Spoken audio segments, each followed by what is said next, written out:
Eh bien, puisque nous évoquons l'affaire Pierre Palmade, Elisabeth Lévy dans Lévy sans interdit ce matin. Bonjour Elisabeth.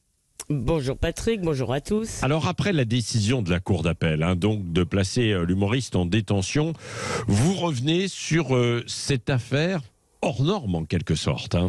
Oui, alors malheureusement, Patrick, les accidents causés par les conducteurs sous emprise de l'alcool ou de stupéfiants ne sont pas exceptionnels, même si, en l'occurrence, les séquelles de celui-ci sont particulièrement graves. Mais si cette affaire est hors norme, c'est surtout par la fascination, voire par le voyeurisme qu'elle nourrit, par le complotisme même. Il y a une forme de joie mauvaise à voir un people à terre, même si on découvre en réalité que sa vie ressemble plus à une descente aux enfers qu'à un conte de fées. Alors, je ne suis pas dans la tête des juges, mais je l'avoue, je ne suis pas totalement convaincu par leur motivation, notamment sur le risque de récidive.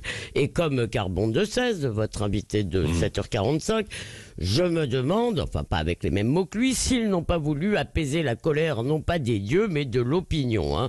Parce que depuis l'accident, le public gronde, il veut voir Palmade au cachot. Sa souffrance ne sera jamais assez grande pour rattraper celle qu'il a infligée. C'est un peu l'idée sur les réseaux sociaux, mais pardon, la justice, ce n'est pas la vengeance. Oui, mais Elisabeth, vous ne pouvez pas nier que ce qu'il a fait est tout de même très très grave. Évidemment, et d'ailleurs je ne le nie pas, et même si c'est un délit stricto sensu, prendre le volant dans son état, on peut dire en langage courant que c'est criminel. Mais cependant, cher Patrick, oui, quel que soit ce crime, cela reste un accident. C'est pas comme s'il avait écrasé des gens en fuyant en contrôle de police ou s'il avait pris un pistolet, un revolver, pardon.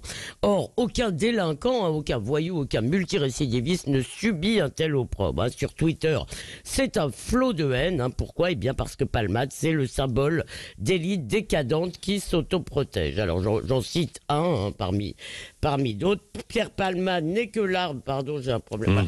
Pierre Palmade n'est que l'arbre qui cache la forêt de cette société du spectacle dépravée, débauchée, déliquescente, dénaturée, déréglée, dévergondée, immorale, licencieuse, pervertie, gangrenée par le vice, viol, pédophilie, prostitution, drogue, arnaque et abus en tout genre. Fermez le banc.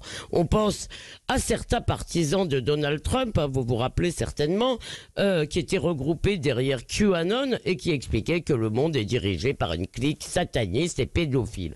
Et face donc à Palmade, symbole du mal, les victimes, elles, incarnent un peuple pur qui ne conduit jamais en ayant bu un verre de trop. Plus on crache sur le salaud, plus on est soi-même vertueux. Et dans ce monde sans pardon, il y a beaucoup de gens qui n'ont jamais péché et semblent très heureux de jeter la première pierre et toutes les autres. Alors rappelons que Pierre Palmade ne nie pas la gravité de son acte et qu'il devra vivre toute sa vie avec, même si cela ne rendra pas une vie normale à ses victimes. Un criminel reste un être humain et au risque de choquer, oui, il a le droit aussi à quelques secondes de compassion.